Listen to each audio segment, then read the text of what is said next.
Okay, so I think we're recording. So let's get started. So welcome everybody to the Women's Health and Hormones, Managing Women's Health and Hormones Naturally class. So we're going to be focusing today on metabolism, sleep and stress, menopause and weight. Now, obviously, I've only got 45 minutes and there's a lot to cover. I could do an hour or 2 hours on each of those topics easily. So this is going to be a bit of a whistle stop. But what I really want to show you is that hormones are not something that we have to fight with. They're actually, they've got a really good purpose. They are essential. And there's lots that we can do to help to bring them back into balance, because when they're in balance, we feel really good. And when they're out of balance, we feel really bad. They affect, especially women, hormones affect us hugely, as you will probably know yourself. So first of all, what are hormones? So hormones they're not just about periods and hot flushes. They are much, much more complex and important than that. That's just two of the the parts of it. And hot flushes are something actually that aren't natural and we don't have to suffer with. Periods, unfortunately, we all know is part of life of being a woman. But again, bad periods, heavy periods, irregular periods, all of those, and all of the PMS symptoms that many of us face, again, we don't have to, because if we understand what's going on, we can do something about it. Chemical messengers, that's exactly what hormones are. They are chemical messengers, and they are there to send messages around the body, and they play an incredibly important role. And when we talk about hormones, we talk about women's hormones. We're talking about reproductive hormones. It's the estrogen and the progesterone, but actually there's much more to it. We've got the testosterone, but we've also got hormones like cortisol and insulin, which are very important and especially important for women. So most women need to pay attention to certain hormones, and those tend to be more likely to be estrogen, progesterone, sometimes testosterone, cortisol, melatonin, and insulin. They are key hormones that tend to cause problems for women. The endocrine system is actually a very, very clever system, and it's all of the hormones talking to each other.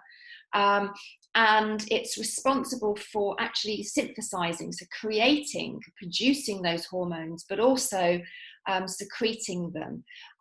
So we're actually releasing them into the body at the right time.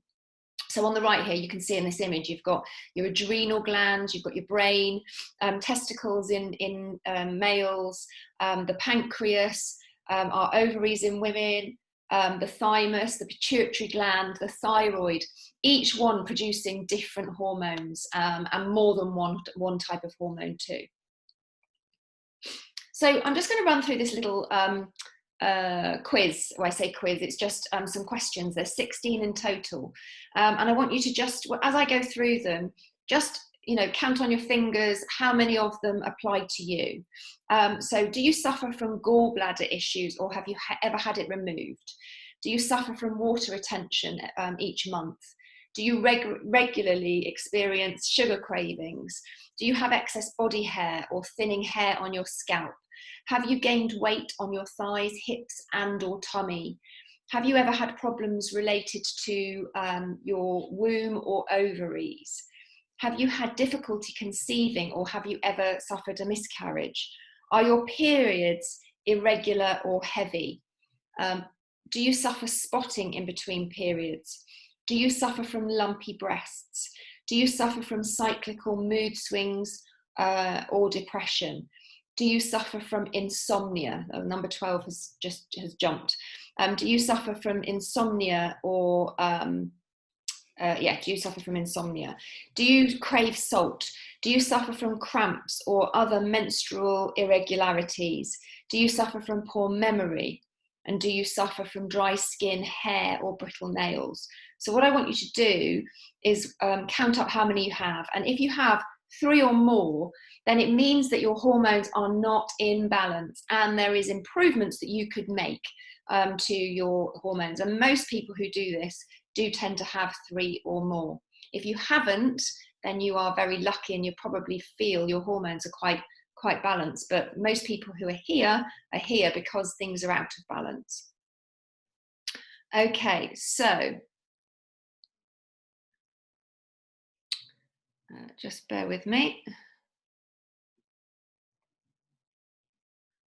So nutrition and hormone balance. I'm going to just talk a little bit about this. This is a huge topic, but starting off, blood sugar balance is incredibly important for our hormone balance.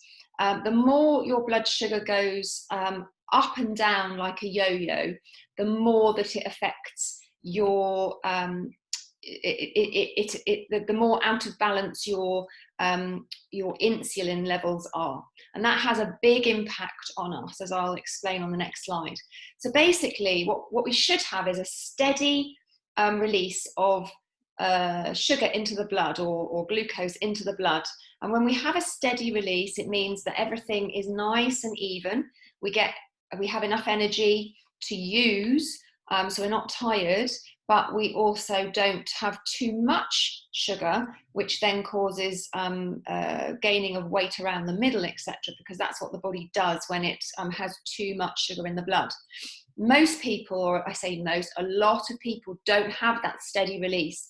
They have that up and down picture, and that causes us problems. From a female hormones perspective, insulin raises estrogen and progesterone levels by decreasing the sex hormone binding globulin. And so it affects our estrogen and progesterone levels. And that is when we start to get problems, whether it's, whether we are still menstruating age or whether we are in perimenopause or menopause. Insulin causes production of testosterone too, which gets converted to estrogen. A lot of women through their productive years, their reproductive years, and tend to have or more of the side of estrogen dominance. Now that doesn't mean that you've got massively excess estrogen, but it means it's out of balance with progesterone. And there's so many causes for this. It's not just one thing. It never is just one thing. But when we can get that into balance and bring our estrogen and progesterone, it's like a weighing scales, and you want them to be absolutely balanced. And when they're not, that's when we get problems. So blood sugar and female hormones, what can you actually do about it? Well, first of all, eating protein with every meal and every snack is really important. And it doesn't have to be just protein, it can be good fats as well. So for example, my snack this morning, I had some oat crackers and I had some avocado mashed with chili and lemon. So that is more good fats with the crackers. So the crackers are the carbohydrate, that's going to release the glucose into the blood, but then the avocado, the good fats, is going to slow down the release of that carbohydrate into the blood. Eating unprocessed whole grains are much more low GL, which balances our blood sugar, increasing our fiber intake, of course avoiding processed sugary foods, avoiding alcohol, limiting caffeine, and eating regularly can help with balancing our blood sugar. So here we go again. So eating blood sugar balancing foods, eating good fats, so things like non-farmed oily fish, olive oil, avocados, nuts and seeds. Lots of fiber-rich foods, which helps to detox hormones, because one of our elimination pathways for hormones is through the gut. So if we're not eating enough fiber, it makes it very difficult for that detox pathway to work properly. Increasing our vegetable intake, really important, especially cruciferous vegetables, things like broccoli, cauliflower, Brussels sprouts, because they actually block the overproduction of estrogen, and they also support thyroid health, which is very important too. Limiting or eliminating caffeine. I find women, especially as they get older, tend to be much more sensitive to caffeine. reducing animal fats, and working on your gut flora, your gut bacteria, your good gut bacteria. You know, our microbiome is so important. I can't stress enough how important it is. And I believe that a lot of disease these days stems from the fact that our microbiome is nothing compared to what it used to be.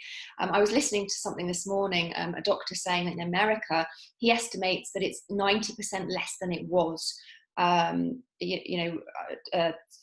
30 years ago. So, you know, really, you can imagine if you're something so important, we call it the second brain, has reduced that much, it's not going to be good for our health, and certainly not good for our immune system either. So, essential oils. I'm going to be talking about essential oils as part of this as well, because essential oils can be used really helpfully to support hormone balance. Now, they're not a panacea in terms of, you know, use essential oils, carry on doing all the other stuff wrong, and you're going to fix your hormones. No, that doesn't work.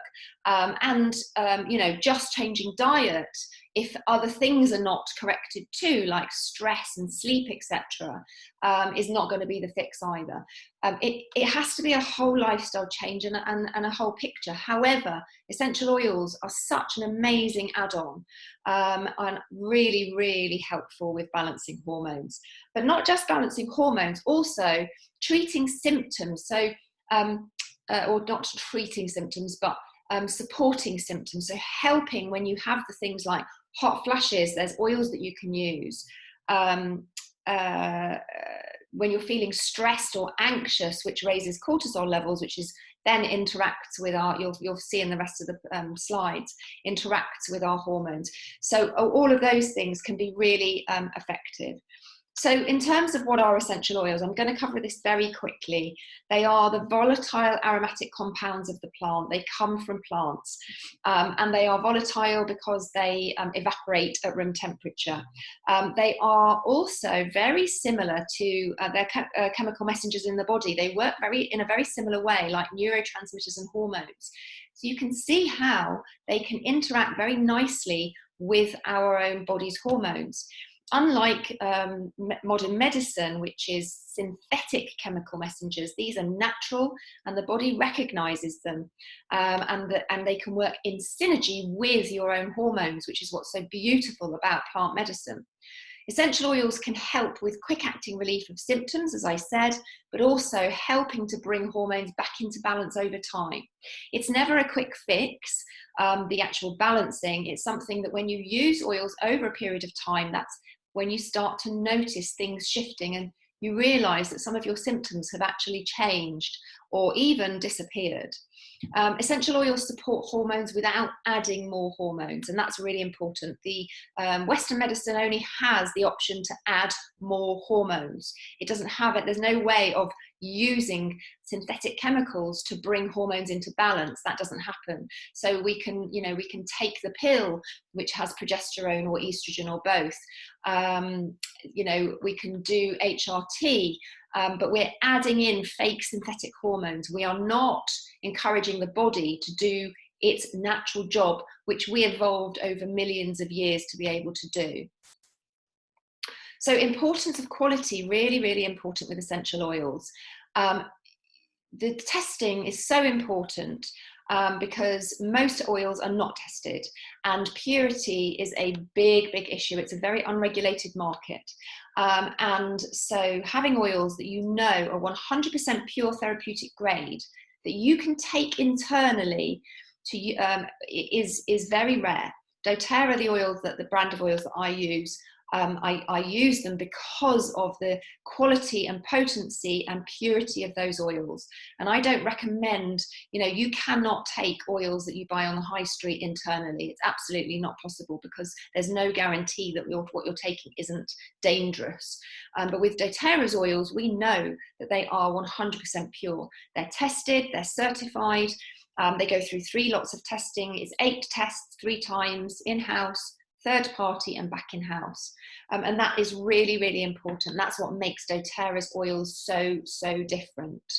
And that is absolutely critical when you're using oils. Even if you're using them on your skin, they are still going in through the skin and circulating around the body, which means that you are taking them internally. If you inhale them through the respiratory system, where do they go? They go into the lungs and then into the bloodstream. So it's still internal. It might not be in through your mouth, but it is internal. So whatever way you're using them, it is so important to use oils that are that pure. So how to use essential oils? There's 3 ways. First of all, aromatically, topically, and internally, which is fairly unique to doTERRA. There's very few companies that certify their oils that pure. So aromatically, I don't know if you can't see my diffusers going in the background, but you can see the picture of one. It's a cold water ultrasonic diffuser, gives a lovely spray of mist covering the room, covers the room very, very quickly. It means that you're inhaling the oils all day. I've got an uplifting blend and star anise, which is absolutely beautiful combination today. You can also inhale them from your hands. You can put a drop of oil on your hand, rub your hands together, cup them over your nose, and inhale deeply 6 or 7 times. And that's another way to use them aromatically.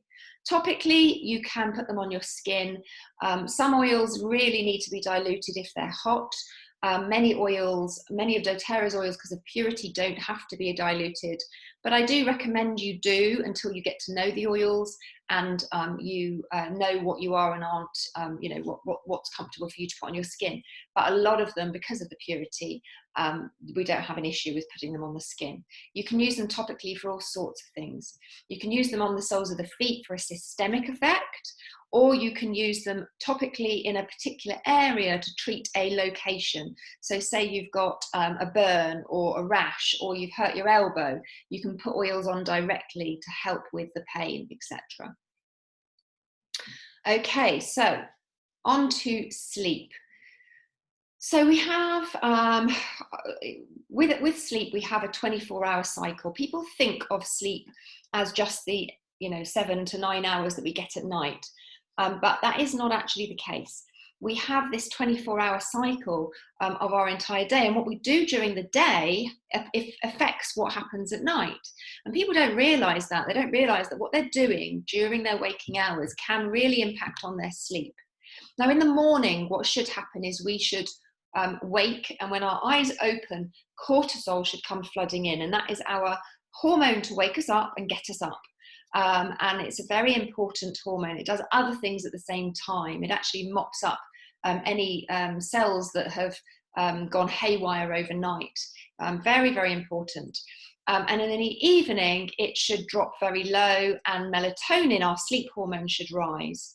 So really what should happen is it starts high in the morning, and then it slowly decreases on a sort of gentle curve down.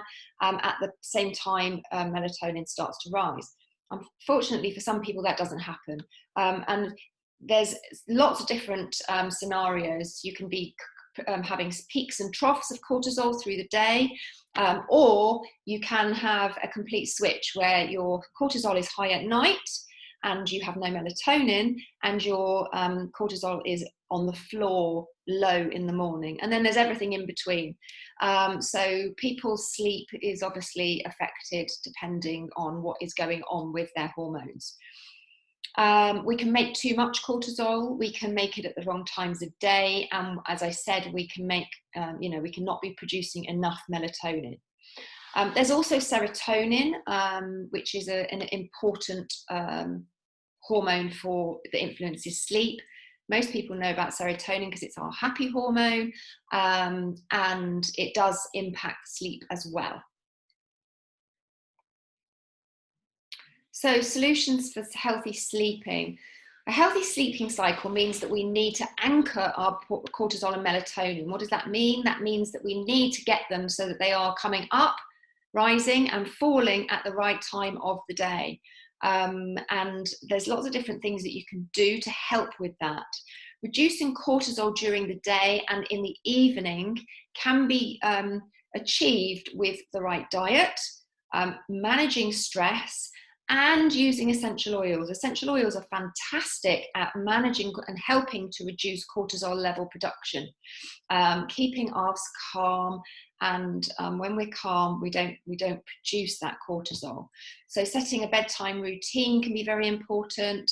I like to use essential oils for my bedtime routine, so I will use whatever oils I decide to use, and put them on the soles of my feet, because that's the best place for me. So yeah, there's lots of different things. I did a sleep and stress and anxiety talk, a full presentation last week. So if sleep or stress and anxiety are big problems for you, go back to my recording. It is in the live, it's a live from the Essential Lifestyle group, and you'll find lots of information there. Okay, how to use oils for sleep. So you can use them in the bath before bed. You can put some non-dairy milk like oat milk or whatever you like, or you can add Epsom salts. Epsom salts are great because they are magnesium, which means that you get them transdermally through the skin, and magnesium is the calming nutrient, mineral, which basically relaxes all the muscles in our bodies. So that can be very helpful for sleep, alongside using essential oils. You can put oils on the soles of your feet. As I said, that's my preferred way. You can spritz them on the pillow. You can inhale them just from your hands. You can even put them in a capsule, and you can diffuse them if you prefer. So there's lots of different ways, and there's no right or wrong. It's about finding what works for you. But once you get into that routine of using your oils, I mean, people who already use oils, I'm sure will, verify how amazing it is to have that tool at your fingertips. And it works for any age. You can use them from babies, especially because of the purity of our oils. They're very safe for babies if diluted correctly. You can use them with babies right the way through to the elderly, without risk, if they're used, in the right way. They're not dangerous. We don't have the same side effects with essential oils that we have with Western medicine. So, sleeping tablets, etc., not great to be on long term. Where essential oils, it actually is really beneficial for the body to be using them long term. So, which oils are best for sleep? Things like wild orange, lavender, Roman chamomile, copaiba is very calming, and we have a blend called Serenity, which is this one here, and this one has got some of those oils in it. So it's got the Roman chamomile, and it's got the lavender, it's got marjoram, and it's got vanilla and ylang ylang and hoewood and cedarwood, all oils that are known to help with sleep, all blended into this beautiful oil blend. So if sleep, it's gorgeous. If sleep is your issue, if sleep is your problem, then I really recommend getting Serenity oil. It's one of the best. We also do capsules. They contain lavender and a couple of other oils, but also they contain L-theanine, which is an amino acid which is very helpful for calming brain waves. So it's been there's lots of studies on using L-theanine. So it's a really good one to incorporate. And if you do struggle with sleep really badly, then the combination of Serenity and Serenity capsules can be really fantastic. And of course, much healthier than taking long-term sleeping pills.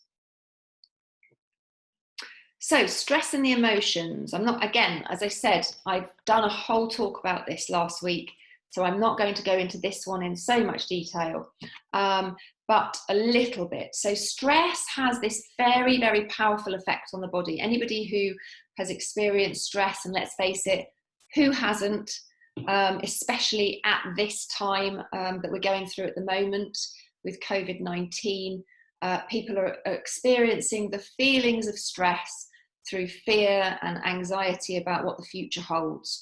And it has a big impact on the body.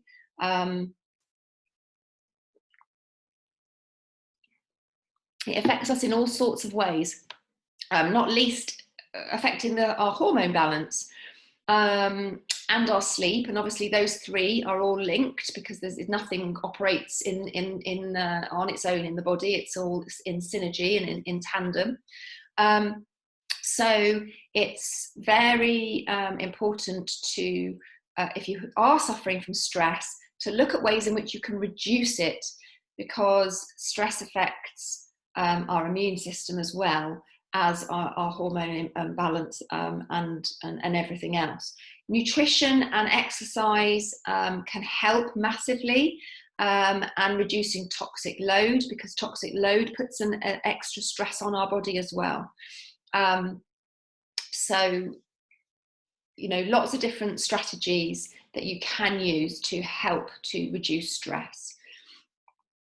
The number one stress hormone that we have, as you'll probably know, is cortisol. It's a steroid hormone. It has many, many functions, and it's a very important. We talk about cortisol as if it's this enemy of the body. It's not. It's there for a really good reason. If we didn't have it, we wouldn't wake up in the morning. We wouldn't have that alert feeling. And it has, many, many other functions, which I'm not going to go into now, but it's, a hugely important hormone. But chronic daily stress creates raised cortisol levels, and over a long period of time, and that's when the damage happens. So when we use cortisol in the right way, when it rises and falls as it should, it's actually very healthy. But when it goes too high for too long, that's when we have problems. And we can start to feel those feelings of overwhelm and anxiety. Everything feels like it's speeded up with cortisol when cortisol is high, and obviously, there's adrenaline as well, which is the initial sort of hormone that is released when we are initially stressed. But then cortisol comes about 10 minutes later, and it's the cortisol staying high that is the problem. Adrenaline doesn't tend to stay high for long periods of time. Cortisol does. It's also a fat storage hormone, and it can particularly contribute to fat around the middle. As I was saying with insulin, cortisol and insulin work in tandem, they work together. So cortisol actually impacts us holding weight around our middle. So when we're constantly chronically stressed, we can find that we gain fat around our middle, and we can't understand why, because we may not be eating loads more than we normally do, but we get this sort of band of fat, and that can be cortisol and insulin related, because the two, as I said, interplay. Cortisol plays a big role in metabolism, and as I said, it raises blood sugar, it increases the blood sugar, so that then impacts on the insulin production, and we get this vicious cycle, and can lead to disease states, so things like diabetes, etc. So how to use oils for stress? First of all, essential oils can be combined with diet strategies, self-care rituals, and managing stress to help to reduce stress levels on both an emotional and a physiological level. And to help elevate mood as well, because often when we're feeling stress, we can have low mood. So using oils would actually work on the part of the brain to actually, the limbic part of the brain, which governs our emotions. If we can help to boost raise our levels of joy, that can have a big impact on the rest of us physiologically and emotionally. So how do you use them? You can put them on your wrists. You can put them on your inner elbows, on the back of your neck, the soles of your feet, all the areas where, wrists and elbows, it's because you've got prominent veins, excuse me, so the oils go directly into the bloodstream really, really quickly. So that's why we put them there. Soles of the feet, we've got large pores on the soles of our feet, so the oils get into the bloodstream really quickly and start circulating and have that systemic effect. We can diffuse, or we can inhale from the hands, really quick and instant, and we can also ingest some of the oils for stress. So oils like copaiba, which works on the a part of the nervous system called the endocannabinoid system, is really, really calming, and some people have massively impactful effects from using copaiba internally. So some of the oils that are used best for stress Wild orange is one of my favorites, has a very, very calming effect, but also uplifting. So that doesn't mean energy giving, but uplifting for the mood. So it's a wonderful oil. Frankincense is very powerful. It's our king of oils. It's the one that works. It very much takes us into a meditative state. That's why it's been used for thousands of years for meditation and prayer, because of its powerful properties. And I don't think you can find a better frankincense oil than the doTERRA one. It's got 4 different species in it, sourced from different parts of the world, Oman and Somalia and India. And each species is slightly different, and it brings different chemical constituents at different levels. And so it is a very, very powerful oil. Very, very, it's hard to explain it, but it's used with copaiba. It can be really, really powerful. Lavender is the one that most people know about. Lavender actually lowers cortisol levels. So it's a very, very useful oil when you are feeling stressed. Just to put lavender in the diffuser or inhale it or put it on your wrists can have such a profound physiological effect. Really beautiful. And Balance is a blend that we have, and it is, I don't know where mine is, it's disappeared. Oh, here it is. Balance is a beautiful blend. It's very woody. It's called the grounding blend. It's got things like spruce oil and hoewood, frankincense, blue tansy, and blue chamomile and osmanthus. It's quite a masculine smell, so actually men love it too, but women do tend to use it a lot as well. It's a lovely one to put on the soles of your feet in the morning when you wake up, to really calm you down. So that is a very wonderful oil, Balance. Okay, so women's menopause, PMS and weight. I've bundled these together because there is a lot of crossover with them. So our reproductive hormones, we have, estrogen and progesterone are the 2 key reproductive hormones. There are obviously lots of others involved. We have estrogen receptors all over our body, and it plays such a huge role in not just reproduction, but in our cardiovascular system, our musculoskeletal system, our immune system, and our central nervous system. So really, really important, estrogen. So you can see why when we, as women, when we age and we start to hit perimenopause, and our estrogen levels are plummeting, that can have a profound effect on our whole body and how we feel. And, when we're not able to regulate its production, and we're not able to regulate when its balance with progesterone, it can cause lots and lots and lots of problems.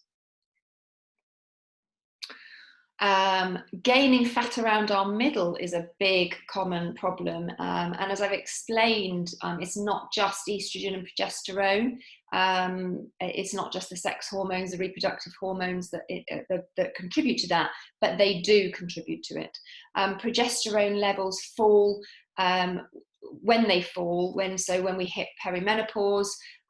We get this steady decline of progesterone, and we never really get it back. It's not like we can, it's not like estrogen, which starts to go like that when we go through perimenopause.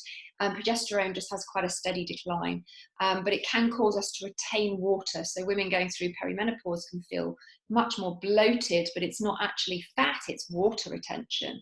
Progesterone has a very calming effect on the brain that helps us sleep. So women who are going through perimenopause can find that the falling progesterone is affecting their ability to sleep, where in the past they slept perfectly well. Suddenly this is a big problem. Imbalances in the reproductive hormones. So imbalance, as I talked about earlier, of progesterone and estrogen, which have that balancing effect and should be balanced with each other. Unfortunately, often doesn't happen because of lots of things, and can lead to PMS symptoms, heavy periods, irritability, tearfulness, heavy periods, irregular periods, low energy, affecting our mood, making us feel very low and depressed, hot flushes, dry skin, low libido, the list goes on. There's so many things that an imbalance in our reproductive hormones can contribute to. And adding fake hormones doesn't get to the root cause of what's going on. There are lots of natural things that we can do, as I've talked about today: food, nutrition, lifestyle, stress management, sleep and oils. All of those are the things that can help to bring us back into balance. But putting fake hormones in doesn't. It just masks the problem. Hormones and weight. So we have the stress connection with adrenaline and cortisol, which I have mentioned already, building up belly fat especially. There is a really big correlation between stress and weight gain. It's very hard. If somebody's chronically stressed and they gain weight, it's very, very hard for them to lose it. Very, very difficult.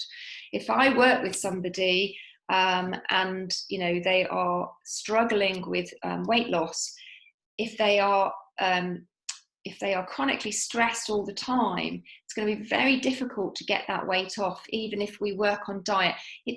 Obviously, diet is massively important, but it has to be the whole picture. And the adrenal glands as well play a huge role in stress regulation. So when they're taxed and overtaxed, that can be a problem. The adrenals, along with the ovaries, produce estrogen and progesterone. And actually, when we hit menopause and we stop, or our estrogen and progesterone production has dropped very low, it's the adrenals that actually start to provide it where the ovaries have stopped. So when we are chronically stressed and we hit menopause, it's a problem, because if the adrenals are having to pump out cortisol all the time, they're not going to be doing the job of replacing the estrogen and progesterone. When I say replacing, it's not in the same levels, but they are needed for the production. And years of stress can impact the body weight in different ways too. And it is cumulative, and it happens over time. Your body associates stress with famine, and it can translate into cravings, binges, and then weight gain. And then the body breaks down muscle to fuel itself, and then you get this vicious circle where muscle doesn't burn energy as quickly. Muscle burns energy much more efficiently than fat. But when you have lost muscle, you replace it with fat, and so the metabolism slows down. So you can see why it's such a problem. So oils for hormone balance. What can we do to help with our hormones from the oil, the wonderful oils? So my number one blend that doTERRA does is called Clary Calm. And the reason I love it is like their other oil blends. They are so powerful because they are bringing lots of oils together into one. Clary Calm can be used for so many different things. People use it to help with regulating and bringing balance to the hormones. So applying it regularly. I put it on every single morning on my wrists. And at night as well, just a tiny bit, rub my wrists together, and that's it, done. If you suffer from PMS, sort of irritability, anger, getting, you know what I'm talking about, just inhaling Clary Calm or putting it on at those times can be really helpful. It's called Clary Calm because it has that calming effect when our hormones are causing us problems. You can see all the wonderful oils in it: clary sage, lavender, bergamot, Roman chamomile, lang-lang, cedarwood, geranium, the list goes on. You can also use it if you are feeling if you're getting cramping. So if I get any cramping, which is very rare, but if I get a little bit, I'll just put a little bit of Clary Calm onto my lower stomach, and it really helps to reduce that. I use it on my breasts, rub it in with coconut oil, because when they're feeling tender, it really helps.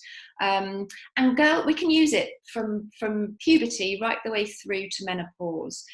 So young girls can use it, and if I had a daughter, I've got a son who's 14, but if I had a daughter, she would be using Claricalm from the word go. As soon as she hit puberty, then she would be using it, because I really think it is a wonderful oil. Lavender is very helpful, very good for emotional balance. It's so calming, as I said. It's so good for helping with cortisol regulation, and mood as well. It's a wonderful one. Peppermint is cooling. If you are getting hot flashes in the moment, peppermint on the back of your neck is brilliant. The amount of women that I have helped with hot flushes just by using peppermint. Oh, and I should say, Claricalm at night, used regularly over a period of time, seems to reduce hot flashes as well. So very useful for that. But peppermint in the moment, straight onto the neck or the forehead. And it's also fantastic for headaches.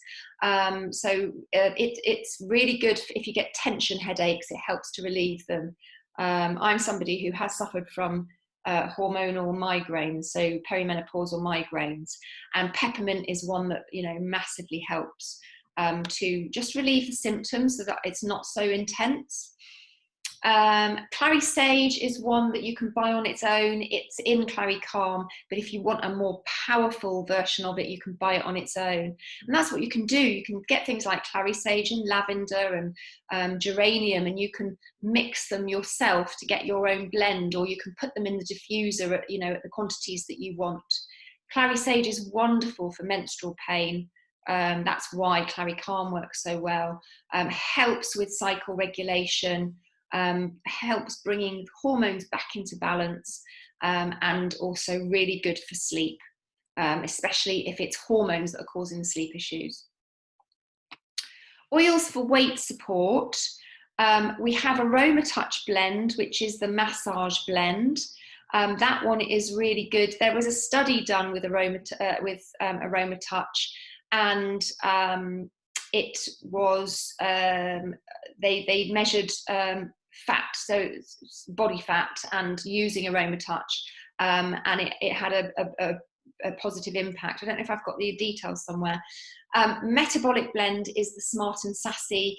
It is a blend of different oils, each one.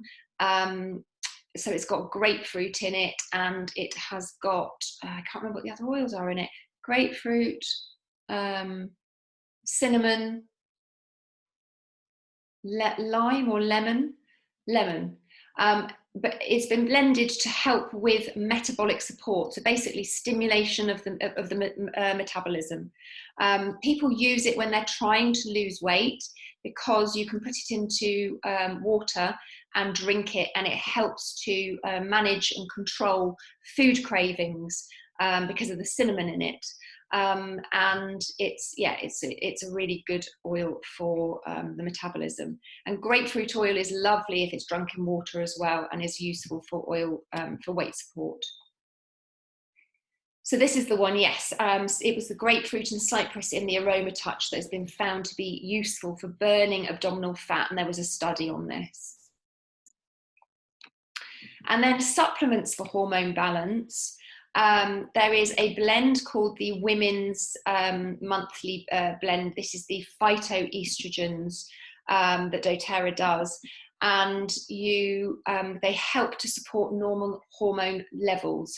It's a mixture of flax seeds, plant lignans from flax seeds, soy extract, and pomegranate fruit extract. And it helps to rid the body of excess estrogen and bring estrogen and progesterone back into balance. Some very, very good results with this supplement, especially when used alongside Claricalm. So if your cycle is a problem and it really affects you, trying those two together, I really, really recommend. It's a very, very powerful duo. Okay, have we got any questions? I'm just going to see if I've got any here. No, none on the Facebook group. Has anybody got any questions here that you'd like to ask me now, before I just explain about purchasing oils? If you've got any, just put them in the comments box. V. Yes. Hi, Lisa. Hiya. Can you put the Smart and Sassy, and the other one, the one before you just mentioned, the Aroma Touch, is it? Can they both be drunk? Aroma Touch isn't one that we drink. No, Aroma Touch is for topical. It's a massage blend, but Smart and Sassy can be used. Smart and Sassy actually, it's supposed to be very good for cellulite. So I actually, I alternate between Aroma Touch and Smart and Sassy to keep that at bay. So I do body brushing, and then I'll put some on my hand with some coconut oil and massage it in afterwards. Right. Yeah. Okay. But Aroma Touch you wouldn't take internally, no, but Smart and Sassy definitely. And the Clary Sage one you can take internally? Clary Calm, no, that is a topical oil. That's okay, fine. Yeah. Thank you. That's okay. V? Yes, sorry. Hi. So the phytoestrogen supplement, I'm not allowed to take anything that has estrogen or soy, because I think soy is like that as well. So I think that this wouldn't be so good for me. It depends on your reasons for it. I'm happy to have a chat with you about that, because there's lots of different studies, and the soy extract, the reason that it's used is because of its positive effects on reducing estrogen levels, or helping the body to reduce estrogen levels. So it's actually very helpful. But if it's for what I think it is, then I'll have it. Is it okay if we have a chat about it separately? Yeah, sure. Okay, cool. But yes, it is very, very useful at helping to bring things back into balance. Anybody else? No? Okay. So in terms of purchasing oils, I know you, Lisa and Caroline, have already used the oils and got the oils, but some people haven't. So I'm just going to explain this very quickly. I'm not going to go into too much detail, because it's much better if I have conversations with people separately, and help them to choose the right things for them. But the way we do doTERRA works is the cheapest way to get oils is to take membership, which is £24 for the first year, and it gives you 25% off all your oils and products, and also includes a 45-minute health consultation with me, where we go through everything that you want to go through, so I can help you to tailor what you're doing to you and your specific needs and those of your family. There's also ongoing support in a private Facebook group and a WhatsApp group, and you also get a doTERRA book for that £24. Now, the cheapest way to get the oils is to buy a kit, because that £24 is waived. It's free. The membership is free with a kit, and we have lots of different kits. So I'm not going to go through them all now, but if you are interested in how to get hold of these oils, and want to have a chat about the best way for you to do it, to make it most cost effective but most effective, then reach out to me, let me know, post in the comments, or direct message me or email me, v@vvital.com, and we'll have a chat about it and get you started. There is something very exciting this month. We have a 200 PV offer, which basically means if you spend 200 points, which is our standardized measurement system, because we're a global company, you get a bottle of the highly precious Salubel oil, which is the beauty blend. This one has got the most rare and rich oils in it, and it's got things like rose and helichrysum and frankincense and jasmine and all sorts of oils. It's absolutely beautiful, and people have amazing results with it on their skin, and it lasts a long time too, and it is worth £115. You get that for free, but it has to be an order placed this month with a 200 PV spend. So if you are interested and that sounds exciting, then speak to me soon and I can explain how it works. I can't say how much you would need to spend because there's different points values for different products, but I can explain that to you when we speak. So that's the end of the class. I hope that's helpful. I hope you've got some good information. As I said, it's a bit of a whistle stop sort of whizzing through because there's so much to cover. If you suffer with sleep or stress problems, I would go back to my class from last week and watch that again. If you can't find it, let me know and I will signpost you to it. But today was about showing you that there are things that you can do when your hormones are not playing ball and when they're making you feel rubbish. And no matter what that is, there are definitely things that you can do through nutrition and lifestyle and stress management and essential oils. So hopefully that gives you some hope. And if you want to have a chat, if you are somebody who's suffering with their hormones, I specialise in helping women with balancing hormones. So if you want to reach out to me, please do. I will leave it there because we are a little bit over. It was supposed to be 45, but I'm done 53, but that's not bad. So I shall leave it there. I hope you found it useful. Thanks, Holly. I'm glad you found it useful. And reach out to me if you need any help. All right. Bye-bye. No problem. Take care. Bye. Bye.